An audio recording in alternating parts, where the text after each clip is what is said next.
Almost everyone here agrees that a Harris presidency would be better for everyone than a Trump second term. But we're going to throw our votes away over a single issue that she can't change as VP. How does that make sense? Number one, she can.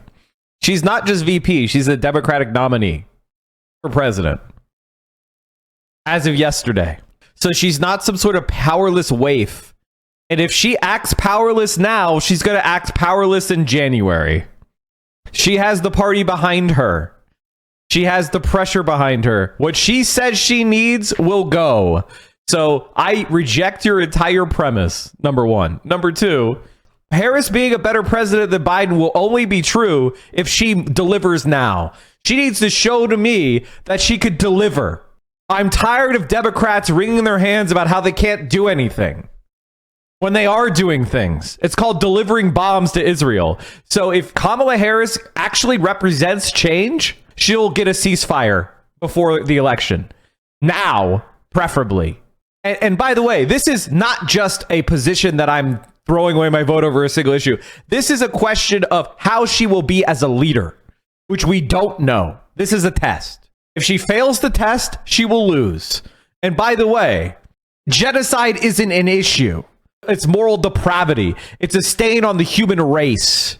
It's a blot that doesn't wash out. This isn't a question of whether or not she's going to raise taxes on billionaires, or whether she'll get a public option instead of Medicare for all, or whether she will, fund pre-K starting at 3 or starting at 4. This is a genocide.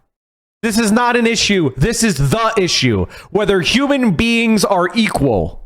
If they are, the genocide must be halted. If they're not, then liberalism is a sham.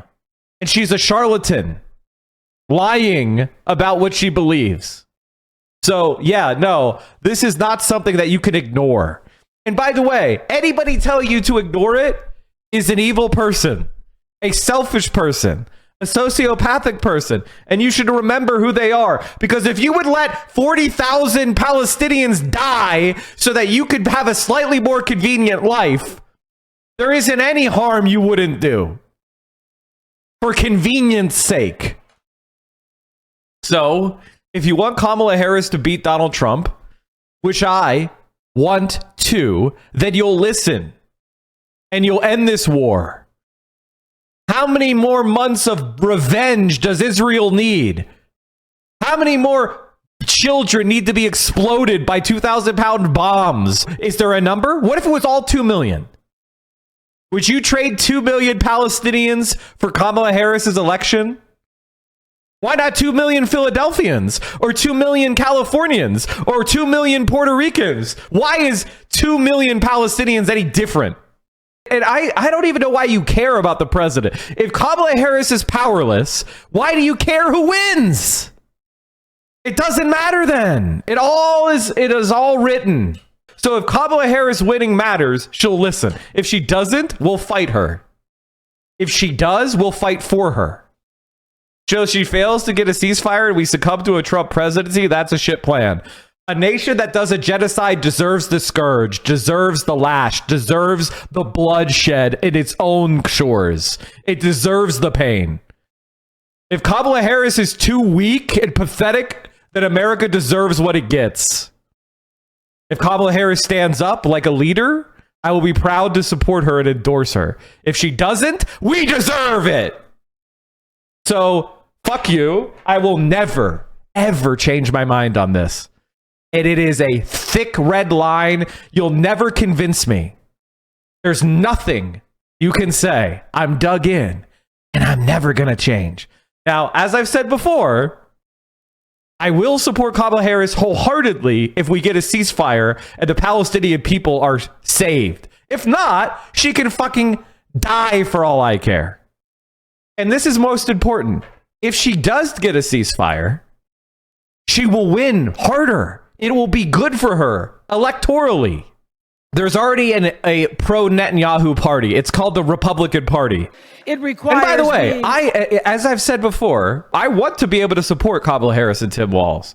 I want to be able to say we'll get this thing, and they'll raise the minimum wage to $17 an hour. And they will, pass the PRO Act, and they will admit DC as a state, and they will, do this and do that. I would love to be able to talk about all those things.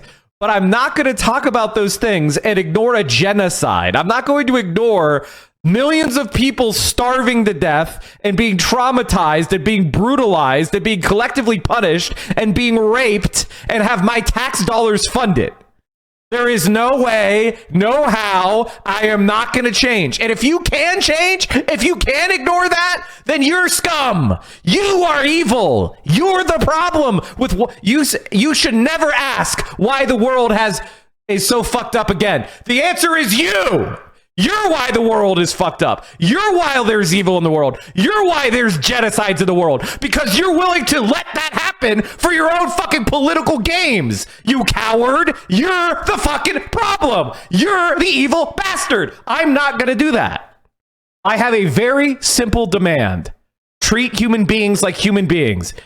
So, as I've said before, I'm happy to endorse Kamala Harris, endorse Tim Walz, say they're the lesser of two evils, vote for them. It's better they win over Trump if they have a ceasefire in Gaza.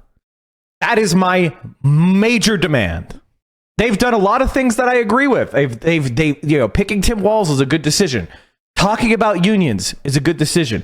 Having, putting, Sean Fain and AOC to speak is a good decision. But all of that is dog shit if they think they could do that and then go do a genocide. None of that is good enough. I'm not willing to trade any of that for the Palestinian people. Not at all. You could make AOC vice president, and I wouldn't support it if there's a genocide going on.